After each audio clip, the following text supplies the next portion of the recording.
Social മീഡിയയിൽ എപ്പോഴും വിമർശനങ്ങൾക്ക് ഇരയാകാറുള്ള ഒരു നടി തന്നെയാണ് രേണുസുതി. അങ്ങനെ അടുത്തിടെയാണ് ഇൻസ്റ്റഗ്രാം ഫീൽഡിൽ സ്വന്തമായിട്ട് സബ്സ്ക്രിപ്ഷൻ ആരംഭിച്ചുകൊണ്ടും രേണു എത്തിയത്.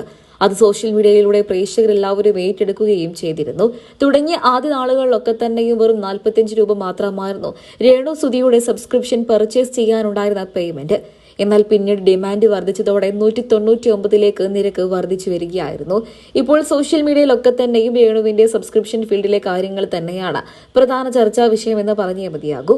അക്കൂട്ടത്തിൽ നിരവധി പേരായിരുന്നു രേണുവിനെ വിമർശിച്ചുകൊണ്ടും സോഷ്യൽ മീഡിയയിലൂടെ രംഗത്തെത്തിയത്. ഒടുവിൽ ഇപ്പോൾ ഇത്തരത്തിലുള്ള വിമർശനങ്ങളോട് പ്രതികരണം അറിയിച്ചുകൊണ്ടാണ് രേണുവും എത്തിയിരിക്കുന്നത്. രേണുവിന്റെ വാക്കുകൾ തന്നെയാണ് സോഷ്യൽ മീഡിയയിലൂടെ ഏറെ ശ്രദ്ധ നേടുകയും ചെയ്യുന്നത്. രേണുവിന്റെ വാക്കുകൾ ഇങ്ങനെയായിരുന്നു: ഞാൻ സബ്സ്ക്രിപ്ഷൻ ആരംഭിച്ചു. എന്റെ കുടുംബത്തെ പോറ്റാൻ വേണ്ടി, സമ്പാദിക്കാൻ വേണ്ടിയിട്ടാണ് ഞാൻ സബ്സ്ക്രിപ്ഷൻ വരെ ആരംഭിച്ചത്. എന്നെപ്പോലെ എത്രയോ മറ്റു നടിമാർ ഇങ്ങനെയുള്ള സബ്സ്ക്രിപ്ഷൻ ആരംഭിക്കുന്നു. അവരോടൊന്നും ആർക്കും ഒരു പരാതിയും വിമർശനവുമില്ല. ഞാൻ എന്തെങ്കിലും ചെയ്താലാണ് അത് വലിയ പ്രശ്നമായി പലരും കാണുന്നത്. എന്തിനാണ് എന്നെ മാത്രം ഇങ്ങനെ ടാർഗറ്റ് ചെയ്യുന്നത്? ഞാൻ എന്റെ കുടുംബത്തെ പോറ്റാൻ വേണ്ടി കഷ്ടപ്പെട്ട് അധ്വാനിക്കുന്ന ഒരു സ്ത്രീയാണ്.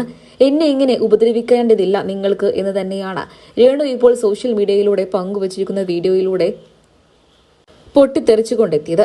പല യൂട്യൂബർമാരും രേണുവിനെ ടാർഗറ്റ് ചെയ്യുന്നു എന്ന് തന്നെയാണ് രേണുസുതി തന്നെ പറയുന്നത്. എന്നാൽ ഇത്തരത്തിലുള്ള വിമർശനങ്ങൾക്ക് ഇവിടെയൊക്കെ തന്നെയും നടുവിലൂടെ ഉയർത്തെഴുന്നേൽക്കുകയാണ് രേണു എന്ന്. സോഷ്യൽ മീഡിയയിലെ മിന്നും താരം തന്നെയാണ് രേണുസുതി. മാത്രമല്ല, സോഷ്യൽ മീഡിയയിലും സജീവ സാന്നിധ്യമായി നിൽക്കുന്ന രേണുവിന് അഭിനയത്തിലും ശ്രദ്ധ നേടാൻ സാധിച്ചിട്ടുണ്ട്. നിങ്ങൾക്ക് രേണുസുതിയെ ഇഷ്ടമാണോ? നിങ്ങളുടെ വിലയേറെ അഭിപ്രായങ്ങൾ കമന്റ് ബോക്സിലൂടെ പറയാൻ മറക്കരുത്.